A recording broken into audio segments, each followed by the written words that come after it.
Everyone, मैं हूं निकुंज तोमर और आज बायोग्राफी सीरीज एपिसोड 2 में बात करेंगे एक ऐसे शख्स के बारे में जिसे आप बहुत सारे नामों से जान सकते हैं। Investor, industrialist, philanthropist, train pilot, Padmashri, Padma Vibhushan और न जाने कौन कौन से पद। हम कहें कि इन्होंने भारत की तरक्की की जिम्मेदारी अपने कंधों पर उठा रखी है तो ये कहना बिल्कुल भी गलत नहीं होगा। चलिए समझते हैं। इनकी 100+ कंपनी है जो कि 100+ कंट्री में सक्सेसफुली रन करती हैं। भारत में मुश्किल से ही कोई ऐसी फैमिली होगी जो इनका प्रोडक्ट यूज़ नहीं करती है।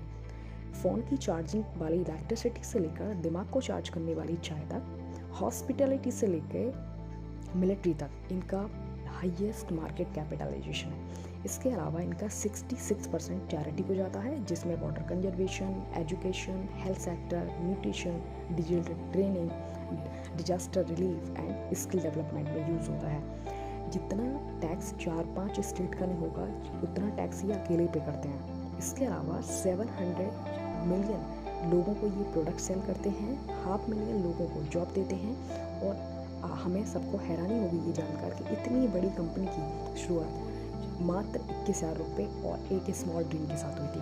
गाइस, इतना ही नहीं, ओलंपिक को जो इंटरनेशनली बढ़ावा दिया था उसमें भी टाटा ग्रुप का ही हाथ है।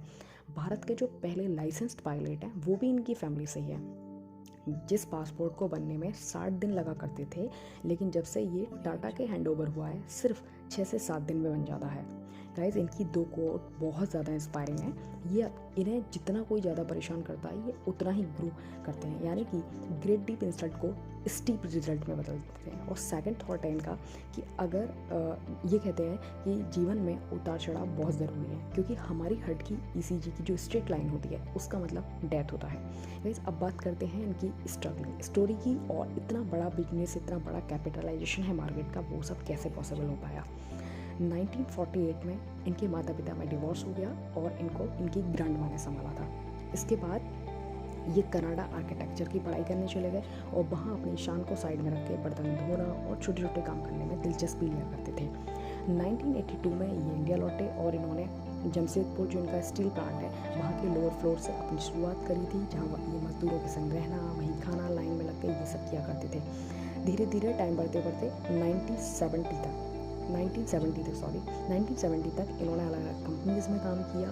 उसके बाद 1971 में रेडियो और टीवी बनाने वाली नेल्को कंपनी, जो कि घाटे में जा रही थी, इनको हैंड ओवर कर दिया। इन्होंने उसकी मार्केट वैल्यू 2 से 20% बढ़ा दी और भारत में आई इमरजेंसी और आर्थिक मंदी के कारण वो भी बंद करनी पड़ी। ये इनका फर्स्ट फेलियर था। 1977 में एक्सप्रेस मिल, जो कि बहुत घाटे में आ रही थी, उसकी जिम्मेदारी भी इन्हीं की कंधों पे दे दी। इन्होंने बहुत लोगों से 50 लाख रुपए इन्वेस्ट करने को मांगे, किसी ने नहीं दिए, वो भी इन्हें बंदी करनी पड़ी। ये इनका सेकंड फेलियर था। वैसे टाटा कमर्शियल व्हीकल तो पहले से ही बनाता था, लेकिन इन्होंने अपना इंडियन के सपने को पूरा करने के लिए, और इनका ये ड्रीम प्रोजेक्ट भी था, इसको पूरा करने के लिए इन्होंने मार्केट में इंडिका लॉन्च की। बहुत सारे ऑटो एनालिस्ट और बहुत सारे जो इन्वेस्टर्स थे, उन्होंने इनकी जो कार थी उसको बहुत क्रिटिसाइज़ किया और इसलिए इसकी मार्केट वैल्यू भी ज़्यादा अच्छी नहीं थी, वो फ्लॉप हो गई। फिर बहुत सारे लोगों ने इन्हें सलाह दी कि अपनी मोटर कार को बेच दो, तो ये फोर्ड कंपनी के पास गए। जो फोर्ड कंपनी के मालिक थे, उन्होंने इससे कहा कि जब आपको व्हीकल बनाना नहीं आता तो आप व्हीकल बनाते क्यों हैं। इन्होंने कुछ नहीं कहा, 6-7 साल लौट आए और 6-7 साल अपने बहुत एफर्ट करे, बहुत रिसर्च करी और इंडिका का न्यू वर्जन लॉन्च किया। एक टाइम गाइज ऐसा आया कि फोर्ड की जो कंपनी थी जगुआर और लैंड रोवर, ये घाटे में चल रही थी। टाटा ने ये भी खरीद ली, तो एक तरह से मैं कह सकती हूँ रिवेंज ले लिया। इस पर बहुत बड़ी कहानी हो सकती है, बट हम बहुत ज़्यादा डिटेल में नहीं जाएंगे। गाइज, आगे बढ़ते हैं। सन 2000 में कनाडा की इन्वेंटर कंपनी है टेटले, उसको खरीद लिया, जिसे टी बैग की सफल कंपनी बनाया। सन 2004 में डिवो, जो कि कमर्शियल व्हीकल बनाती है, साउथ कोरिया की कंपनी है, उसे खरीद लिया।